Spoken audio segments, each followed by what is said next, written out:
Welcome today to Horns in the Air, brought to you in part by Metal Cult of Metal, the Discord. I'm Gabe, aka Savage Destruction, and with me, as always, is my man RJ. RJ, how you doing? I'm doing good, man. I'm kind of fighting the sleepiness a little. So I'm on a caffeine like detox, I guess, because I feel like I do this thing with coffee and shit where so usually I have a pretty high tolerance for caffeine because I was in college once. But right. like even still, I find it helps to just cut back a little bit every once in a while. But I'm like really overdue for it. I know this because the other day I bought an energy drink like to get through some meetings at work and shit, and I drank it and crashed immediately on the spot. And I was like, just went to the crash rather than gave you anything. That's funny. Yeah, because I don't know if this happens to you, but like sometimes like it just like you reach a point where you get caffeine in you and then it just makes you tired immediately. But yeah, no, I'm on the opposite end of the spectrum right now. I'm kind of through. I'm on the back end of a detox, so I'm pretty caffeine free, and so right now I'm at the point where life's good. Yeah. Yeah, I guess. It's that a cup of coffee makes me like a little bit jittery and on edge or whatever. When I go past a cup, shall we say? Mm-hmm. But it's nice because it's effective. It still works right now, or works very effectively right now. But I know that again. I'll just keep on drinking it, and then it'll build up. The tolerance builds up, and then it goes to Crashville, like you're talking about right now. It's so like this cycle and. It's good. It's good to detox from caffeine for a bit, here and there to make it work again, shall we say? It fucks me up though because I just bought a French press. It was like an impulse thing because I was like just walking around the store. I was downtown. They were selling one for like hella cheap, and I really like coffee. I love French press. I love fresh press. I mean, that's what I do every morning. Is the French press, So like, I'm just getting into it because like I really love coffee, but I'm like a fucking Keurig brainlet, Like I'm just like, oh Jesus, that's not the way to do it. Let's do something real, and dude, I fucking love it. Like, because Keurig coffee is like acceptable and it's quick, but it's pretty shit. Like. With this, I can drink it with like no sugar or anything in it, and like just enjoy the coffee for what it is. That's what I just do a little bit of cream. A little bit of cream is all for me. Mm-hmm. And good coffee though, quality coffee. It's a whole like trick to it. I'm a big fan of Stumptown. Actually, you ever drank Stumptown? And it's it came out of Portland, Oregon, and it's like it's probably the I don't know, it's the hipster coffee for sure, but it is quite caffeinated and quite delicious. Actually, I highly recommend it if you get a chance. Occasionally supermarket they've gotten big enough that certain supermarkets occasionally carry it, but it's pretty tricky to find and it's pretty expensive, but it is very it's like fun shit. Yeah, dude, I feel like my horizons have just been fucking opened, because like now I can just the Keurig pods are like you get what you get. There's like a few brands and they all kind of taste the same. It's like the McDonald's of coffee, but now I've got some friends who talk a lot about this brand they call Highlander Grog or something like that, and nice. I can like actually buy beans and stuff. So I'm waiting on a grinder to show up from Amazon. The grinder, that's the hardest part is grinding it. I fucked up because I didn't fuck up. I took a chance because I'm like cold turkey on caffeine for like a week, so I'm like have to do decaf. Right, but I'm really excited to use this French press. So I just go to the store and I'm like, okay, what kind of grounds do we got that are decaf? I found some decaf grounds, but none of them are coarse grounds. They're all normal. So they go through the filter on the French press. So I'm getting a little extra dirt in this coffee when I drink it. Right. You don't want it that fine. I got you. Yeah. Do you ever do half calf? No, not usually. That's something I'll if I'm getting too jittered out by coffee or whatever, do like half a scoop of decaf, half a scoop of caffeinated or whatever, and that'll do the trick nicely actually. Mm-hmm. Yeah, I feel that. I might want to try something that's like more tempered like that. So what are we talking about today before we turn the whole podcast into coffee? Coffee, right. I think we're going to talk a little, just a year wrap up about just a few different things. Talk about some of the albums that came out this year. what we think of them, and just kind of wrap up what we've been doing this year so far. I will definitely say that I feel like I'm still reeling from 2019 because 2019 Me too. Was a or fucking 2020 even.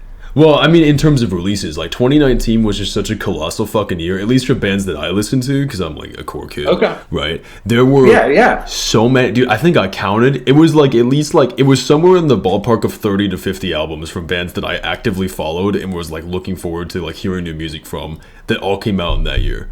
Like, I'm not even exaggerating. Right. It was fucking wild. I cannot even begin to remember all of them. So like, now it feels sort of tempered, like riding through that, but there was still, I think, more this year that I was excited about than last year. Do you have? I don't know. I mean, last year, well, so yeah. I mean, oh, dang! I wish we had figured this out before the show, but maybe presented a list. Yeah.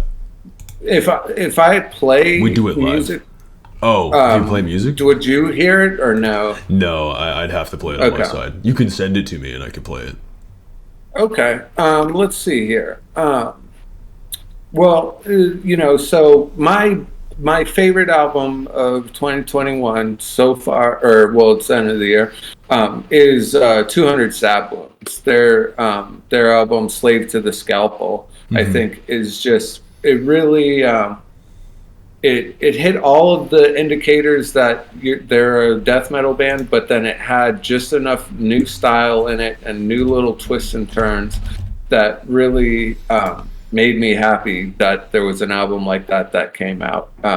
So that's probably my album of 2021. Do you have a favorite album of this year? I could probably give you a top three, but they're gonna be like, this is very on the spot. Like, I'm having to come up with this now. Fine. But I will say, in that top three, okay, the number one spot's like kind of a hard. No, not okay.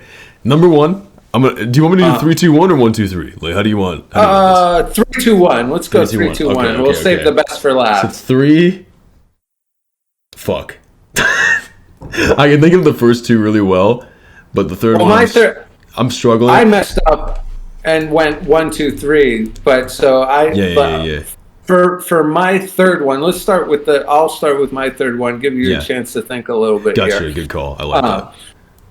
Is going to be Carcass's Torn Arteries, actually. I think it's a fantastic, like, the production on it is amazing, and again, just like, more of a throwback to the Heartwork era, the guitar production on this album is, like, so nice, so hard-hitting, so it just the right tone. They really dialed in the tone on the guitars for Torn Arteries, by Carcass, and so that's probably my third favorite album of this year.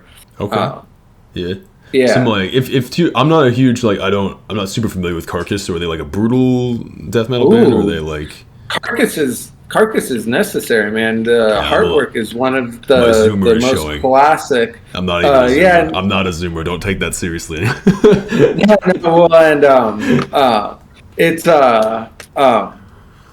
It's here. I'm just gonna pull up their most famous tracks that we can play it in the background right now. Okay. Yeah. Just so we have a little bit of music going, and so you hear one of the best metal songs of all times. Oh, fuck yeah!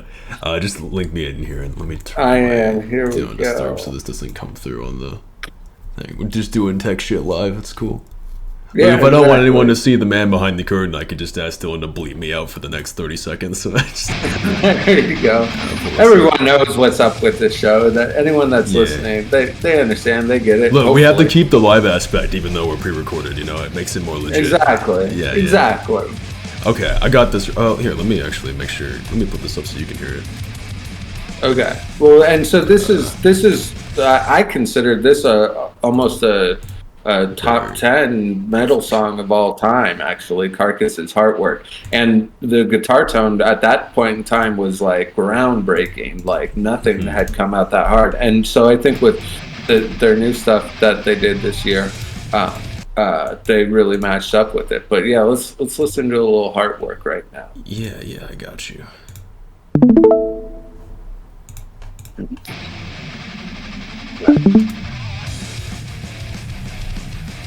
So, for your third album, what did you say again? All right, for my number 3, I gave this one a bit more thought. This one's kind of a left field one for me because it's from a band that I hadn't really listened to before this year, but it's Cradle of Filth's Existence is Futile. Nice. Yeah, so, I'd never gotten into Cradle of Filth before. Like, Cradle of Filth is one of those bands who, like, I tried really hard to get into, and I listened to, like, Dusk in Her Embrace a few times, but it was, like, it seemed like a band I would really like, because I like that style of black metal, but, like, something about it wasn't gelling with me, and I talked to a friend who was, like, really into them, and she was like, hey, start with these ones, you know, like, start with, how do you pronounce it? It's the 2001 Midian? I might have mispronounced that. But don't worry about it. Yeah, I started there and kind of worked my way through. And then, like, this new album came on, like, my Spotify radios and stuff, right? And just, I like how they've, like, really, like, as someone who's kind of more or less listened to their whole discography throughout, like, just getting into this band, they really kept their core sound, but they matured it and, like, refined it in such a way that's, like, so clean. It's like, how can I put this? You know, I like the raw and the dirty stuff. I'll listen to, like, crazy, disgusting, like, slam bands and black metal that's just, like, you know, like Leviathan, where it's, like, super dense and just, like, very, like, inaccessible for the average person. But I also, like, really respect when bands take music that's supposed to be heavy or extreme and make it, like, palatable for most people. Like, you could show this to people who wouldn't necessarily be into metal, and they might like it, you know. Right, with Cradle of Filth's album you're talking about. Yeah, their newest album. Yeah. Totally. They've always kind of had like that skater accessibility. They were like kind of like skater black metal for a while, you know. Like that's how I always think of them. But then they've like evolved through the years. And yeah, I actually really like I'm not necessarily the biggest fan of that band, but I do like their new album, and I do like the direction that they took it in, and kind of became a little tougher, shall we say. Yeah, what I like about them is it's like they do this thing with the, like, it's like a subgenre of black metal where they try to go for more melody driven stuff where it's still heavy, but melody, like, there's more melody. Like Dimmu Borgir is like huge on that shit, and they're probably my favorite black metal band. Like, nice. Because they lean into that really heavily. So that's the kind of stuff I like to hear, Flynn. But yeah, that's my number 3. Do you want to pop over for your number 2?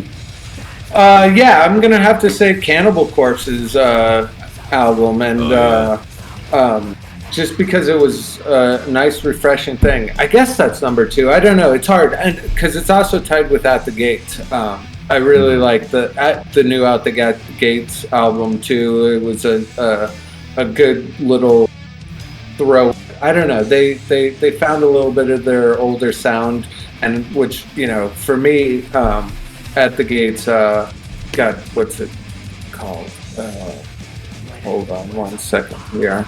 I can't believe I'm blanking this. It does really, like, impress me that Cannibal Corpse is, like, still around and as active as they are, and, like, still putting albums and touring, you know. Right. No, it blows my mind. It's amazing. I just read an article about whether they could do it for another 30 years or whatever, and they you know, they said that they're not slowing down right now. They have no reason to slow down, and so why slow down? They're on tour right now, actually, U.S. tour right now. And I should be seeing them in March along with Shadow of Intent. And, shit. Have you seen Shadow of Intent live before? No, I haven't. I can't believe that they even play live. Like, they're crazy. I saw them live, but the show... Okay, so fun fact, if anyone knows about this, but the show I went to when they were playing in Chicago was the one that Ben got sick at, so, like, it was mostly an instrumental set. But their technicality live is unreal. It's so good. It's unreal. I mean, I can only imagine. Just like I hear it, I thought they were a band that was only a studio band. You should throw a track on of something. Yeah, something I'm gonna pull that you want to hear. New Cradle of Filth, because we were just talking about it. I'll try to go in order more or less as we're. Yeah, no, I got you the Cannibal Corpse song too, so I'll send that over. Just drop it in here. I'll work my way up. It'll catch up to our conversation eventually. Yeah. Totally, it'll be perfect. Yeah. So this is what's the name of the song, just for the audience? This is Necromantic Fantasies from the new album. Sweet. And it's a full-on video if you want to check it out on YouTube. Yeah. Yeah, Shadow of Intent, and then Whitechapel is also going to play that show too. Oh my god, your lineup is stacked.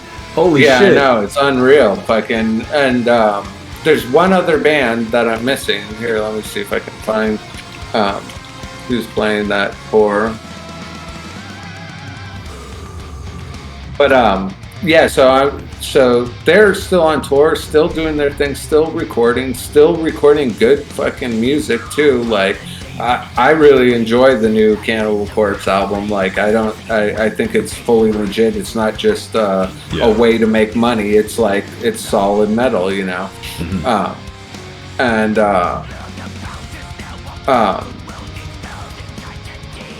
So yeah, I'm big on that one, and then Revocation. That's the other one. Revocation. Oh yeah, exactly. Okay. So that'll be a pretty sweet tour. And then the other show that I'm going to be seeing soon is Cannibal Corpse with 10 Seconds to Live, Extinction AD, and I forgot the other one. But that's also another big ass tour that I'm going to be enjoying for sure. So what is your second song? Okay, so for my number 2 album of the year, I'm gonna go with Signs of the Swarm, Absolvir. I think it's Absolvir. It's Signs of the Swarm's 2021 album, right? So let me just start by saying, like, as a deathcore kid and as a slam kid, like, this is one of my favorite bands of all time. Like, because they do the slamming deathcore thing so well, and also like their both vocalists they've had, their previous one and their current one, are just fucking insane. Like, absolute insanity. And this album, like, I feel like Dave, their new vocalist, was like really come more into like a sound that works for him. Like, he had one in the last album, but like he changed it up pretty heavily for this one, and it's a lot better. It's super fucking thick, and the whole album's just percussive as fuck, like a slam album would be, but like with just really strong and solid production. This is a hard fucking sell for number 1. Like it almost was a number 1, but it did get beat out by one album that I will reveal later. But yeah, just a fantastic band, and I don't think they put out a bad release ever. And I did see them live in the touring cycle for the last album, and they are fucking unreasonably heavy live. Just nice. It's so fucking intense to hear those songs played live. It's crazy. No, but totally. Yeah. I believe it. There's Swarm is they're brutal. They're totally brutal. Well, yeah. So we got and then I already said my number 1 album with 200 Stab Wounds. I think it's so, I don't know. It's OSDM to the T, but it's got all these nice new little production and stylistic differences that really make it, I guess, new school death metal, but trying to like formulate it off of that older school sound or whatever, because it's just so tough, so caveman-y, but not boring at all. It's like new. It's definitely new stuff. Yeah. Yeah, I don't know. That just really floats my boat. So for number 1, I'd say 200 Stab Wounds, Slave to the Scalpel. What do you got for your number 1? My number 1, it is. Hold on, I'm gonna do a little. I don't know if that drum roll got picked up. My number 1 is. Oh fuck! I forgot the name of the album. Hold on. I got you. Wait. Waking the Cadaver, Authority Through Intimidation. I didn't even know that was the name of this fucking album. It's the new Waking the Cadaver. They haven't put an album out in 10 years. But I've talked to you about this in our like Lost episode that we recorded when we were just doing tests for this shit. I haven't talked about this on the actual show before. So let me just like paint a little fucking story about Waking the Cadaver real quick, because this band has just a special place in my heart. So if anyone remembers, like, back in 2008, right? They released this like kind of weird like. This is before Slam was much of a thing. I mean, it kind of was, but they were like doing this weird like Slam grind thing when like deathcore was like more popular, like starting to become more popular, right? And it was, you know, like the songs were like people gave them a lot of shit for the songs, right? Because they were kind of rough around the edges on recording and stuff. Right, but they also that can be a plus to me, you know, sometimes. Yeah, the thing is, they also they just had this like kind of allure to them because they attracted a pretty like loyal fan base, right? Like people were sorry, 1 second, I'm adjusting audio. There you got it. There we go. Just gotta make sure I can still hear you. People were still well into them, right? Even though they weren't super popular, and a lot of people on MySpace and shit were giving them crap. But I do remember seeing live. Yeah, this was that age. I do remember seeing live videos of them where they actually can like play the songs really well live and do them good justice, right? So they did 3 albums like that, and they took a 10-year hiatus or something. And they're finally back now. They started touring again a couple years ago, sounding just amazing, right? And they hopped in the studio and recorded this new album, and it is fucking nuts. Like it's everything I feel like the old albums were trying to be, but just like so well executed. So like the production does so many favors for it in terms of just making it sound thick and heavy, but not like overproduced either. Right. It's just fucking so unrelenting, and it's so fucking cool to me. Like it just feels like such a comeback story for this band that everyone like shat on them back in the early days, and now they're coming back and everyone's like, this is fucking crazy. Like they're out here just elbow dropping other bands. Like it's ridiculous. That's great. That's great when a band can do that. And it's weird how certain, you know, there's certain metal bands like Necrophagist, like where is a new Necrophagist album? Like, dear God, but like I hear he's like retired he works as like an engineer or something. Like the guy who was, because it was like one guy who wrote that, I'm pretty sure. Right, yeah, totally. I'm pretty sure too. Yeah. And they had like studio musicians or whatever do it, but man, like I would love to hear an album from them. And it's hard, like certain metal acts just like can put out one thing and that's their thing, and that album will stand supreme, and then they release another 20 crappy albums, you know, or no albums whatsoever. But that's cool to hear that came together after 10 years, and now they're dropping other bands left and right. It's got me so fucking excited, and that's definitely a band I really want to see live because I can just tell it's such a fucking experience. Totally. And they're touring actively, so I'm hoping I get that opportunity. Speaking of like albums of the year and stuff, right? Like we shouted out some of like favorite stuff that we listened to that came out this year, but we talked about this a little bit on the we were planning for the pre-show.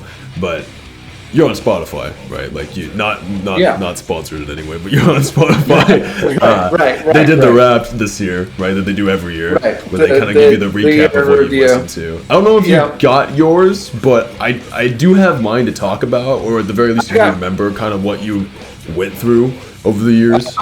I mean, I got my I know some of mine. So you start with yours. I can look at least the do you want me quick to just little blurb that showed up. But yeah, go for it. I can do top artists. Or, let me preface this a little bit with the fact that my hold on. Here we go. My list this year was really weird. Really weird for me because like I'm a metal guy, obviously. I do this show, I remember seeing yours, right? And you had a bunch of industrial in your. It was like stuff. All industrial, dude. There's like, I went on a huge kick for like industrial because here's my thing about my thing about industrial, right?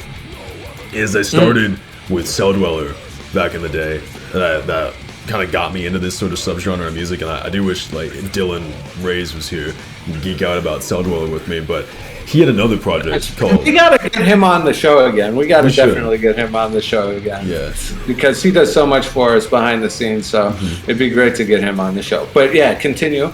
So Cell Dweller, Clayton, right, he had a project called Circle of Dust in the 90s, which was like this industrial, like with this like So industrial music kind of has this theme to it in a lot of cases, and this is a weird like subgenre of industrial music where it's kind of like industrial with its themes of like dystopia, kind of like with its like song themes and lyrics and writing, right?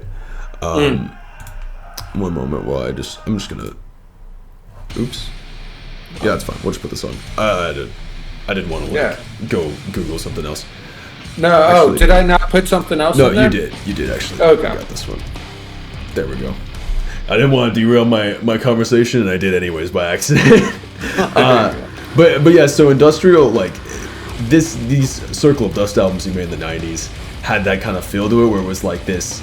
It was like you could have used these as like soundtracks for like cyberpunk movies or video games, right? Like that kind of like sort of dystopian setting feel to it. Oh yeah.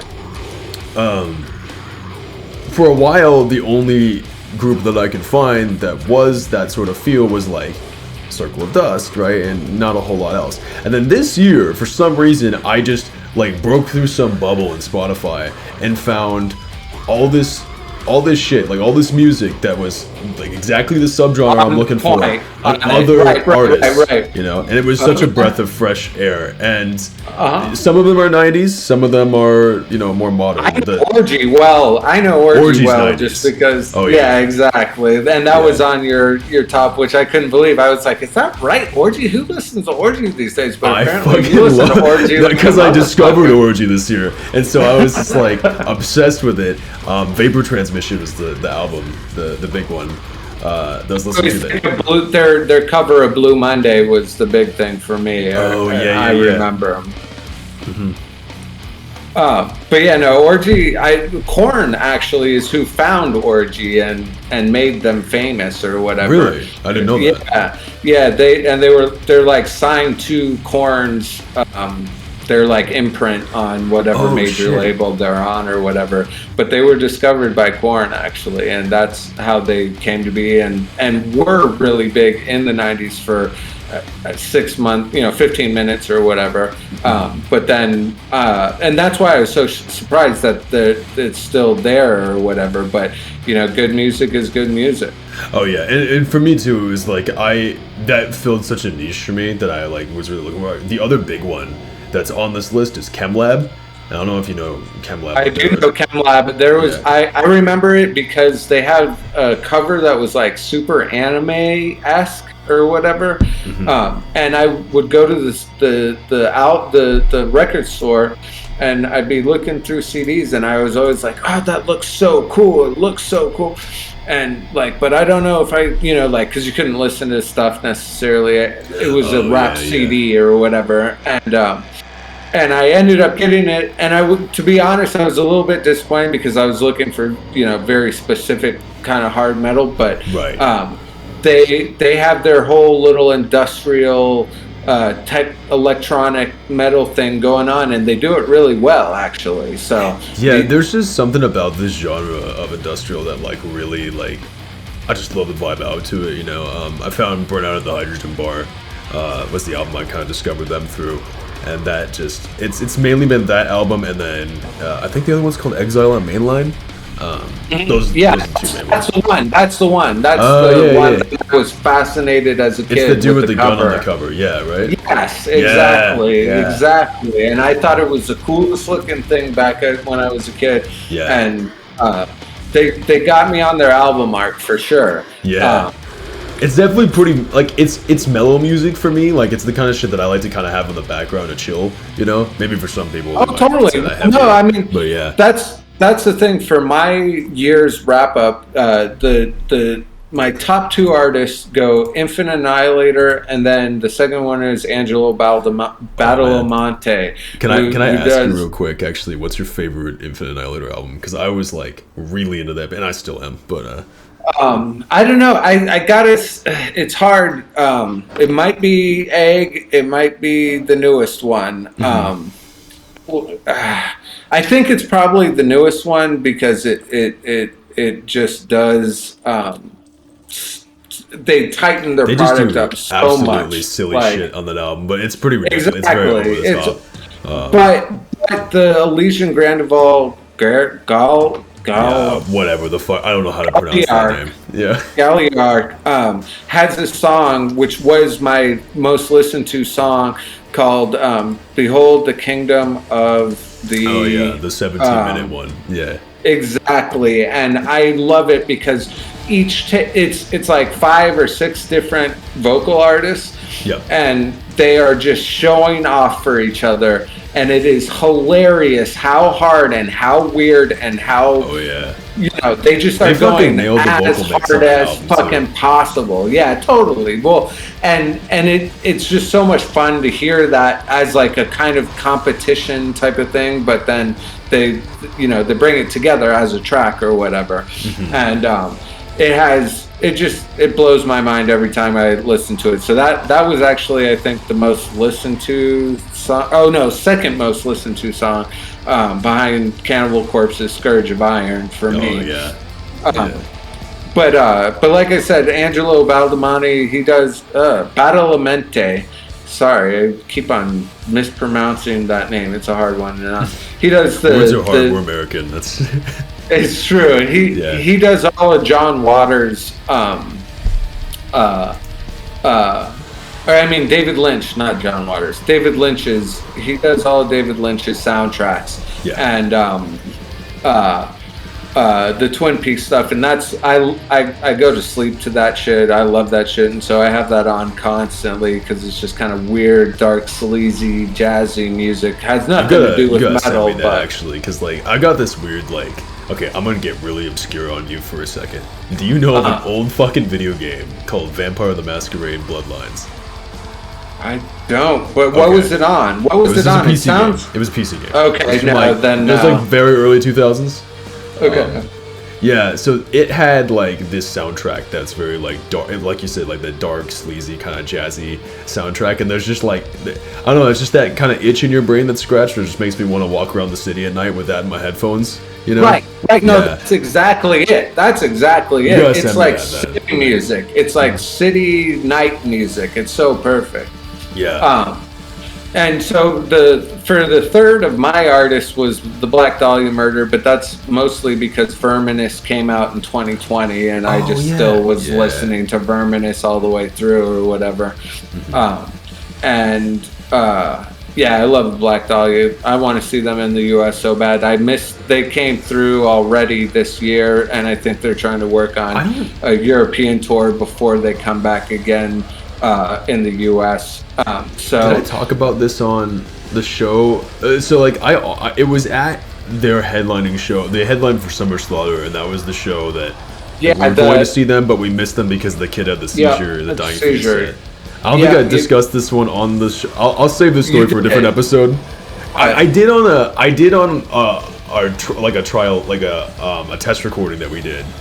Right, but I think we talked about it with Electronic Chaos for some reason. But it might have been. It might have actually been our first episode with the pilot for the podcast. Yeah. Okay. That is where we did that. I missed my opportunity to see them live, unfortunately.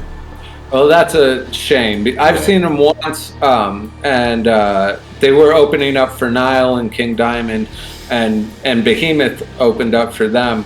That is one of the most amazing shows I've ever seen. I think musically they're like the kings of groovy death metal, shall we say? Like I think the kings of just true mainstream rather than underground death metal is Cattle Decap, because they just blast and destroy harder than anything, and Dying Fetus. It's like it's a two-way tie between those two.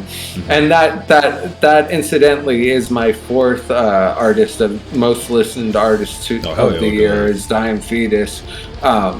And finish it off with Cannibal Corpse. What are your top 5 for the year that Spotify gave you? Well, we talked of 2. That was Orgy and ChemLab, but I branched out in a few different kind of. Well, not really. That was the biggest branch out. The other big one though. This is not an industrial. I don't know if you consider them industrial, but it is kind of like techno metal rock stuff. Rabbit Junk, if anyone knows Rabbit Junk. And I'm clueless on that one. Okay, I don't know how to describe rabbit junk, but it's like if you mixed like, it's like, it really kind of feels like you took that industrial stuff, but you made it more modern, a little bit more electronic. They're really fucking fascinating because like they can combine so much in terms of like, it's more electronic than it is rock, but it's so fucking heavy. It's so heavy, and they just experiment with a lot of different shit. It's this 2-person deal. It's this guy and his wife. They're from Seattle, I believe. And here, do you have anything else for me to pull up? Yeah, I just pulled some Cattle Decap just to listen to it. Yeah, the jam. But yeah, I don't know how to describe their genre exactly. If there's anywhere like anyone wants to start with them, I'd recommend their 2020 album, which is Xenospheres, and it's like, you know, it's got like poppy elements to it, but like in its like lyrics and its chorus, but it's like still very much like metal. And they have like a lot of other like heavier stuff in different albums. It's so fucking hard to put a pin on this group, but they're super cool and super versatile, and I really fuck with them a lot. They ended up as my top artist for the year, so that tends to be a good indicator, right? Totally. Speaking of pop music, though, my number 2 was actually Chase Atlantic, which is just a straight up pop group. Nice. Hey, there you go. I mean, that's just like fuckboy music. That was one album too. That was a single album. Like, it was their self-titled, I believe, from 2017. I don't know, man. That was just the how it goes. That's how it goes, man. Fuckboy summer music, dude. That's just. Can't be metal all the time, you know, as much as we'd like to pretend that is the case. Yeah, I have a diverse palette, you know. Exactly, me too. Metal is very much my home. Well, and you need to work on your classical. That's yeah, we discussed that last episode. That's right. Yeah. Exactly. I haven't been doing my homework. No, whatever. You don't need to do your homework, and you know, this is just this episode is just a quick little recap of the year anyway. So I got one more artist to mention, and this one is metal. Technically, it's metalcore. It's like prog metalcore. Stellar Circuits. So I don't really have much to say on this besides, if you haven't heard Stellar Circus Ways We Haunt, go listen to it. It is like, if you're even remotely a fan of like anything kind of proggy and shit, it's fucking so good. Like, it's tough for me to put into words like why this album is good, but it's a beautiful fucking album. So I'm just gonna leave it at that, really. Sweet. Well, I think we're gonna keep today kind of short. Do you have any major topics you want to talk about now that we've gone through our Spotify? I mean, Jesus, you put me on the spot. Nah.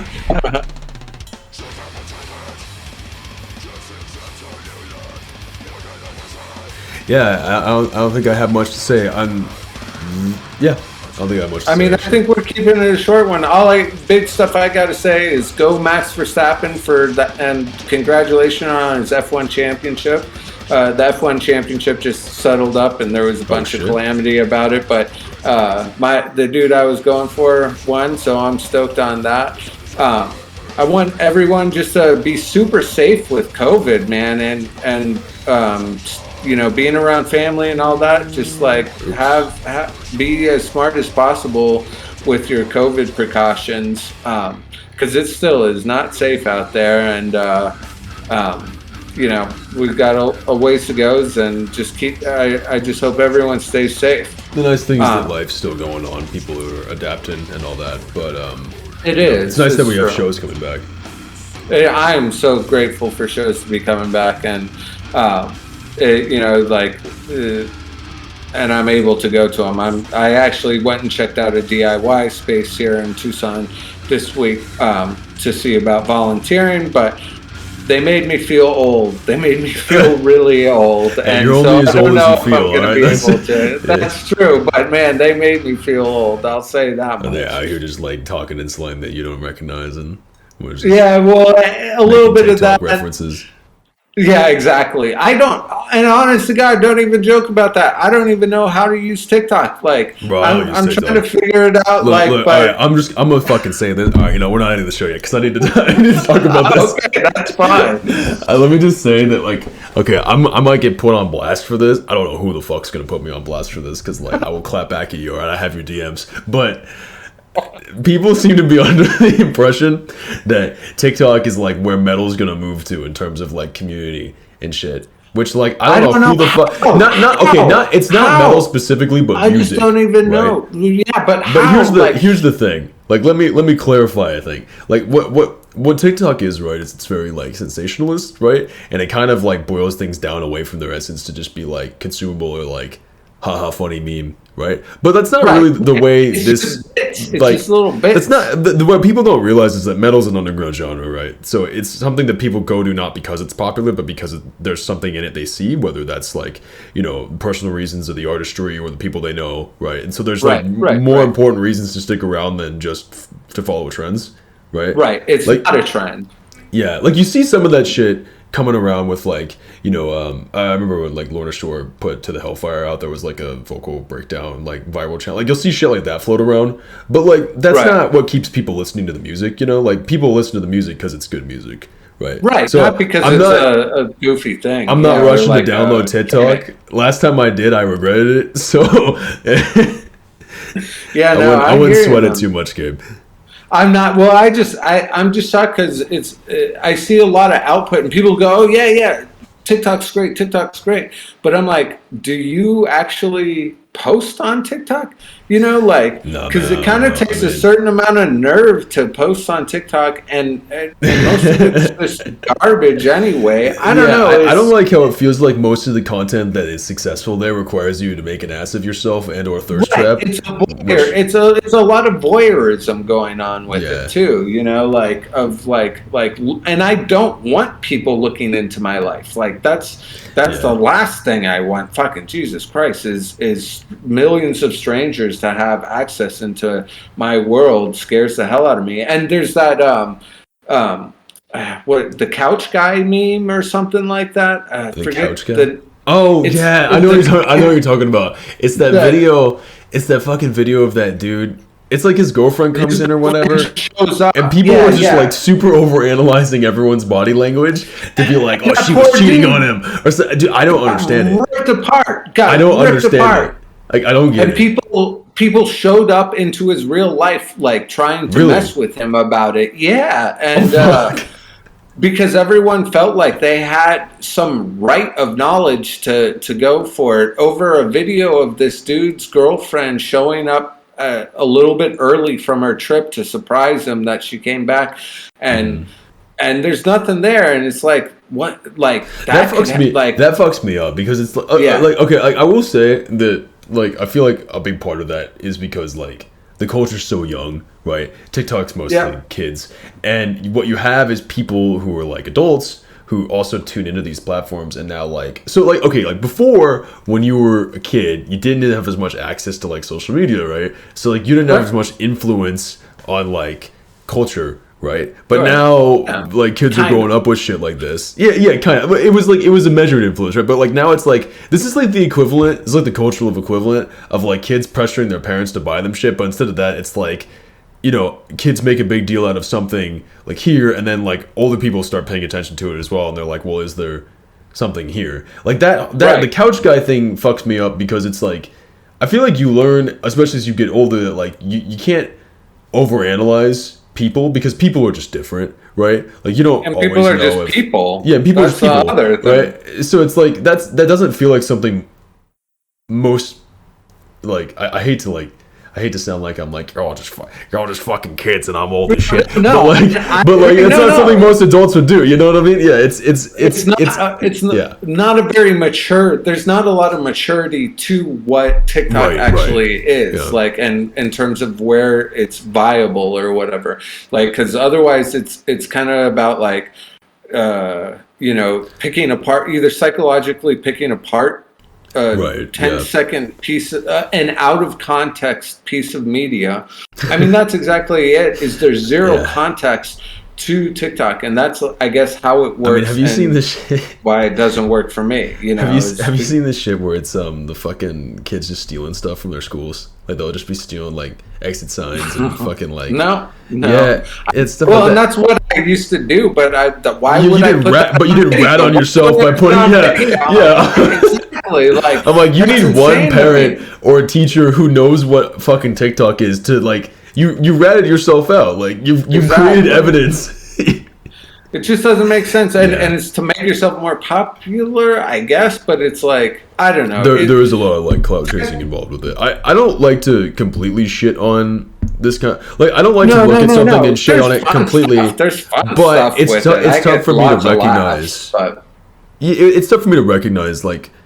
I don't want to say like merit, but like I don't mean to sound dismissive, but it's more like I'm less dismissive as more as I am like this made me sound weird, but concerned, I guess, for just the effect this has on like people. What it ultimately is going to do. I agree. Yeah. I agree. I don't know, and I mean really thinking about the consequences too of corporations being the ones that are the gatekeepers to all of this stuff and what they're able to do in terms of. I mean, think about how easy it is for any like corporation to just like you could implant fucking memes, and then like when that takes off, I mean they try it. I feel like they try it. Facebook's in trouble. Facebook's already in trouble for setting people up like how they had the Facebook operator created a fake account as like a white woman in her 40s or 30s or something who was a mom.